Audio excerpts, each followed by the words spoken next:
Theron lived in the corridor of the ordinary. It was a hallway that stretched into forever, lined with thousands of identical dust-colored doors. Each led to a predictable room with a predictable view. Theron spent his days walking this path, comfortable in the silence of the expected, until the day the air began to hum with a low, melodic vibration. At the end of a long turn, the gray monotony shattered. There stood a door forged of liquid sunlight and hammered gold. It didn't just exist, it radiated. It whispered of mountain peaks yet unclimbed, of a love that could move the stars, and of a success that tasted like the first rain after a drought. Theron stopped, his breath catching in his throat as the golden light bathed his face. With a sound like a soft sigh, the golden door swung inward. It didn't reveal a room, but a horizon. A vast, shimmering world lay beyond the threshold, beckoning him to step through. A gentle breeze, carrying the scent of jasmine and salt water, drifted out, brushing against his skin. The invitation was silent, but absolute. Now. As Theron prepared to leap, a cold chill climbed his spine. A shadow, thin and jagged like broken glass, detached itself from the wall.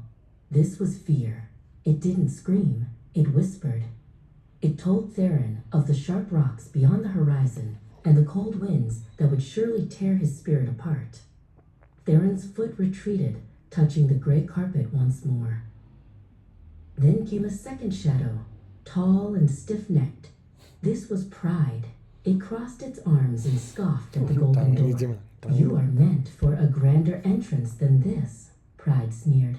"Wait for a door that recognizes your full worth. Do not go chasing after the first bright thing that opens for you." Theron straightened his collar, feeling a sudden hollow sense of self-importance.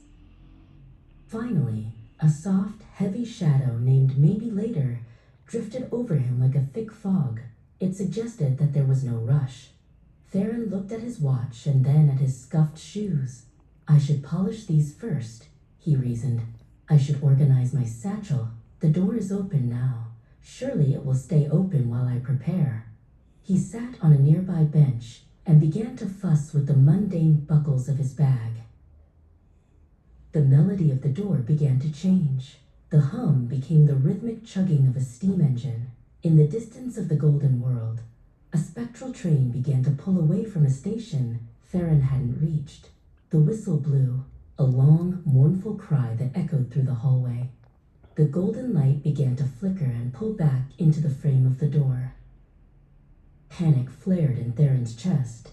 He reached into his pocket for the heavy brass key he had carried since the door appeared, but as his fingers brushed it, the metal grew hot and then turned to fine, gray silt.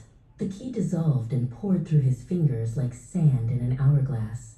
The golden door groaned on its hinges, moving with a slow, agonizing finality.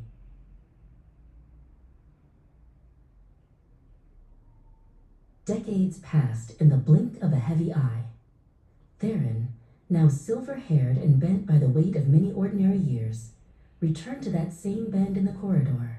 He walked slowly, his cane tapping against the gray floor.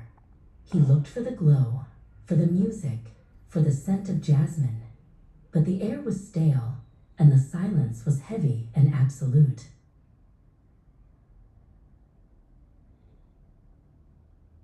Where the magnificent golden door had stood, there was only a blank, seamless wall. There was no handle to turn, no keyhole to pick, and no shadow to blame. Theron placed a trembling hand against the cold stone. He realized then that the door hadn't been an impossibility, it had been a choice. And opportunities, he finally understood, are not lost all at once, but one delay at a time.